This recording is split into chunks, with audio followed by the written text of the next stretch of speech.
आज के एपिसोड की शुरुआत होती है कियारा की विदाई से, जहां माहौल पहले ही भावुक बना हुआ है।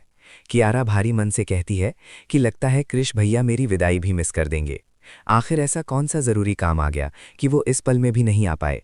विद्या कियारा को समझाते हुए कहती है कि कृष के आते ही मैं उसे अच्छे से डांटूंगी, लेकिन अगर अभी विदाई नहीं हुई तो मुहूर्त निकल जाएगा। कियारा मजबूरी में हामी भरती है और रस्में शुरू हो जाती हैं। जैसे जैसे कियारा चावल फेंकते हुए एक एक कदम आगे बढ़ाती है, वैसे वैसे मनीषा की आंखों से आंसुओं की धारा बहने लगती है। कियारा खुद को संभालते हुए कहती है, माँ, आपने तो मुझे कभी रोना नहीं सिखाया, फिर आज आप खुद इतना क्यों रो रही हो। मनीषा टूटे हुए दिल से जवाब देती है, तू बस 10 कदम दूर जा रही है, लेकिन फिर भी लगता है जैसे मेरी दुनिया मुझसे बहुत दूर जा रही हो। अभीर सबको भरोसा दिलाता है कि मैं प्रॉमिस करता हूँ कियारा की आंखों में एक भी आंसू नहीं आने दूंगा। घर के सभी लोग उसे आशीर्वाद देकर विदा करते हैं। इसी बीच मनोज का फोन बजता है और जो बात उसे पता चलती है वो उसे अंदर तक हिला देती है।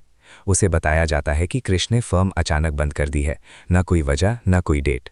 मनोज को साफ महसूस होता है कि कुछ बहुत बड़ी गड़बड़ होने वाली है। ससुराल में कियारा की एंट्री। दूसरी तरफ कियारा ससुराल पहुंचती है, जहां उसकी आरती होती है। मजाक मस्ती के बीच रिश्तों को लेकर हल्की नोकझोंक होती है, लेकिन तभी अरमान के हाथ में एक इन्विटेशन कार्ड आता है। Women achievement award 2025, nominee Abhira Sharma. Armaan भावुक होकर कहता है, तुमने गरीब औरतों को उनका हक दिलाया है, ये अवार्ड तुम डिजर्व करती हो। बहुत समझाने के बाद अभीरा मान जाती है। इमोशनल भाई बहन सीन।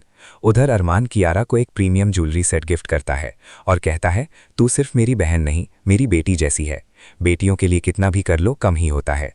ये सीन पूरा का पूरा दिल छू लेने वाला होता है। अवार्ड फंक्शन का धमाका। अवार्ड फंक्शन में अभीरा की एंट्री होती है, लेकिन अचानक उसका पैर फिसल जाता है। उसे मेहर नाम की एक रहस्यमयी औरत संभाल लेती है। कुछ देर बाद होस्ट अनाउंस करता है, women achievement award 2025 goes to Abhira Sharma. Abhira stage पर जाकर अपनी स्पीच में अपनी माँ, अरमान और परिवार को अपनी ताकत बताती है, लेकिन तभी उसकी नज़र जाती है कि मेहर गायब हो चुकी है। घर में भूचाल।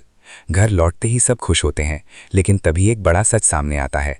अभीरा गुस्से में चिल्लाती है, कृष ने पोद्दार फर्म बेच दी है। पूरा घर सन रह जाता है। दादी सा ये सुनते ही टूट जाती हैं और सीढ़ियों से गिर जाती हैं। दर्द में दादी सा अरमान से कहती हैं, ये फर्म इस घर की नींव है, मुझे वादा करो कि इसे वापस लाओगे। अरमान और अभीरा दोनों वादा करते हैं कि हम आपकी विरासत हर हाल में वापस लाएंगे। Promo twist.